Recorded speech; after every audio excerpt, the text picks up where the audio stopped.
Section 3. The Middle Ages, AD 500 to 1500. The Middle Ages are normally divided into two distinct periods.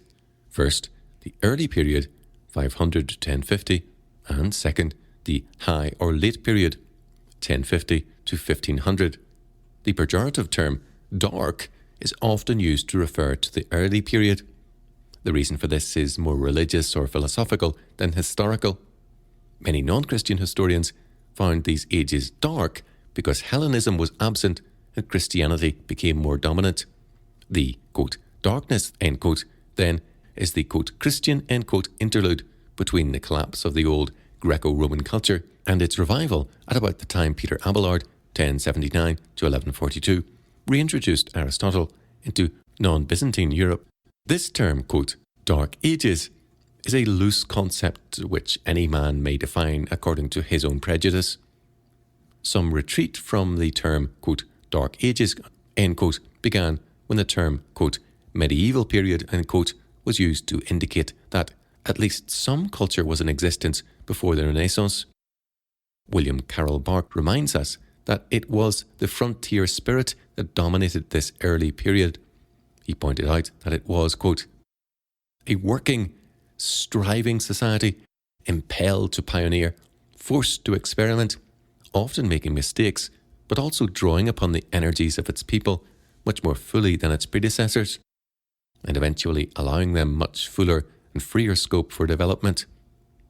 That conditions, events, and peoples came together as they did in the early Middle Ages was extremely fortunate for the present heirs of the Western tradition, end quote. The idea of, quote, darkness, unquote, has also been postulated by several medical historians as though there were a clear break between Greco-Roman medicine and that practiced during the early medieval period. For example, Charles Singer wrote that during this early period, quote, men lacked a motive for living. Monkish medicine had no thought save for the immediate relief of the patient. All theoretical knowledge was permitted to lapse, end quote. Lately, however, this view has been seriously challenged. For example, George Sarton has rightly pointed out that those, quote, dark ages, end quote, were, quote, never so dark as our ignorance of them, end quote. The reason for this tension was due, in large measure, to Aristotle, who compartmentalized medicine into two distinct categories, namely the practice of medicine, the art, and the theory of medicine, the science. In his study entitled Ancient Medicine, Ludwig Edelstein rightly defines the result of this when he tells us that, quote, Greek science advocated at all times assumptions about the invisible world of law and order. It was theoretical rather than practical, end quote. The Romans, being more practical than the Greeks, did not take to the Greek tomes on theoretical medicine. Pliny the Elder, AD 23 or 24 to 79, laments the fact that many Roman medical practitioners in his day could not even read the Greek medical works. He railed against Roman physicians, saying that they, quote, acquired their knowledge from our dangers, making experiments at the cost of our lives. Only a physician can commit homicide with complete impunity, end quote. It was probably this dichotomy which gave rise to that humorous distinction often made between Greece and Rome, namely that the Greeks were famous for their brains and the Romans for their drains. The failure of the humanistic worldview was in its ability to bring the practical and the theoretical together. Indeed, given its presuppositions, it could never have done so. It was largely due to this failure that Edelstein concluded that ancient science was in a state of serious decay by AD 200. The important point to be made here is that Christianity divided into its eastern and western halves. The western, or Latin half, stressed the practical, while the eastern, or Greek half, stressed the theoretical. This division, however, was only partially true. Due to a common faith, particularly in the biblical doctrines of the Imago Dei and Agape, compassion for the sick was that common feature of both Eastern and Western Christianity that manifested itself in a manner previously unknown in Greco-Roman medical ethics. We have already seen that in the East, the Church established the first hospitals and charitable institutions. These gave asylum even to lepers, who were hopeless and helpless outcasts of society. These institutions continue to flourish throughout the Middle Ages, even under Turkish rule, 1453 to 1850. The Turks, unlike their Christian subjects, disliked activities such as the caring for the sick and the practice of medicine. It is evident, therefore, that the Eastern Greek Christians were not completely given to the theory of medicine, giving more attention to the practice of medicine as an art. One cannot consider the early Middle Ages without giving some attention to Augustine of Hippo, 354 to 430. Adolf Harnack does not overstate the case when he points out that Augustine's importance in the West in the history of the Church and dogma lies in his giving to the West a system of ethics that was specifically Christian. The Greco-Roman view was that history was an endless cycle. To the Greeks, the origin of everything that existed was constant strife, resulting in chaos, which brought about a new beginning. The soul of man was caught up in ceaseless transmigration. Quote, "War is the father and king of all. Strife is justice," end quote, said Heraclitus. This pagan belief had left man facing the world without God, with only his free will. Even this eventually disappeared, and man's hope came to rest in luck, fortuna. It was Augustine's teaching on the sovereignty of God that gave man a new birth of freedom. C.N. Cochrane explains Augustine's contribution as follows, quote, "With the disappearance from Christian thought of the classical antithesis between man and the environment, there disappears also the possibility of such a conflict. The destiny of man is, indeed, determined, but neither by a soulless mechanism nor by the fiat of an arbitrary or capricious power external to himself. For the laws which govern physical nature, like those which govern human nature, are equally the laws of God." End quote. Augustine's sermons abound with illustrations portraying Christ as the divine physician, Christus Medicus, and the healer of all mankind's spiritual diseases. The human physician, then, manifests the spirit of agape, of Christ-like compassion in his care of the sick, especially the poor and destitute, without any thought of reward or fear of contagion.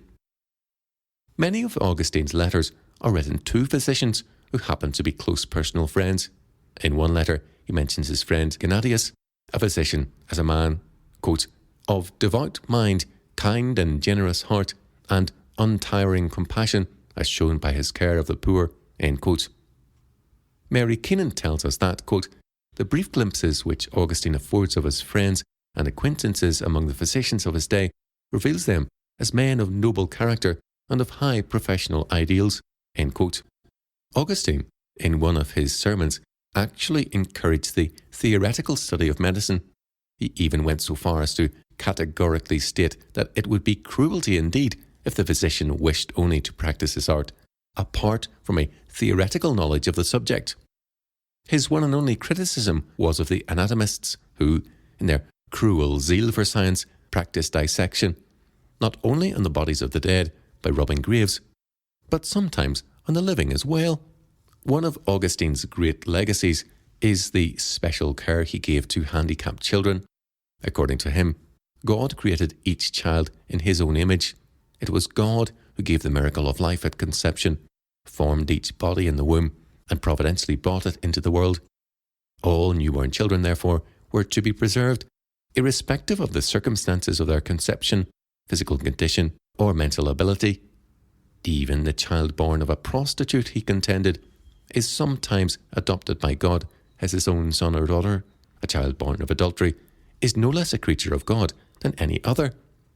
Almost from the beginning, the early Christians, and later in the early Middle Ages, the Church, made it known that there was an alternative to infanticide and the aborting of the unborn.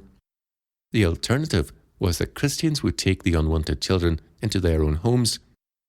Monastic records indicate that defective and unwanted children were often left to the care of the Church. It has often been charged by modern medical historians that the Church of the Middle Ages was opposed to the practice of medicine. This is an error that is found in many modern histories of medicine, which otherwise appear to be quite scholarly. After listing the various church councils and the edicts that followed, one scholar concluded that, quote, the general effect was, unfortunately, not only to stop the monks from practicing, but to extend the special odium of these decrees to the whole medical profession. End quote. This is only a half-truth. Many modern texts on medical history contradict each other when naming the councils in which this prohibition was supposedly decreed. The same contradiction also applies to the types of clergy. An excellent example of these errors is found in Andrew Dixon White's book, A History of the Warfare of Science with Theology in Christendom. Quote, one of the main objections developed in the modern ages against anatomical studies was the maxim that, quote, the Church abhors the shedding of blood, end quote. On this ground, in 1248, the Council of Le Mans forbade surgery to monks. Many other councils did the same. So deeply was this idea rooted in the mind of the universal Church that, for over 1,000 years, surgery was considered dishonourable, end quote.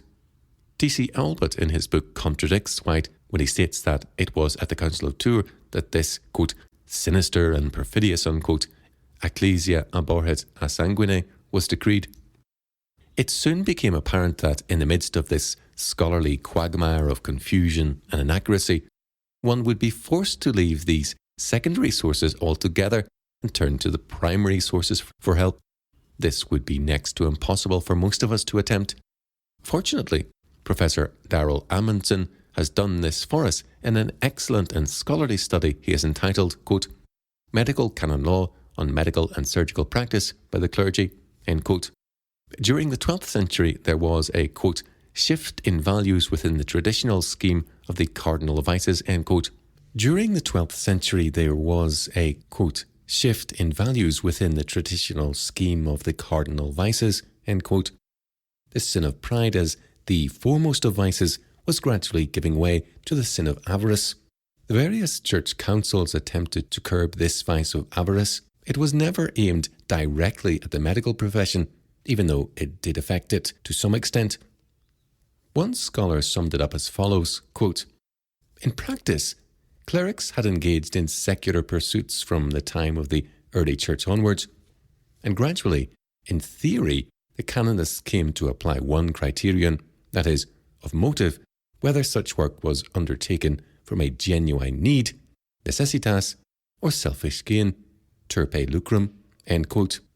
The prohibitions contained in the various councils during the late Middle Ages applied only to the regular clergy, that is, those who had taken a vow to withdraw from secular affairs.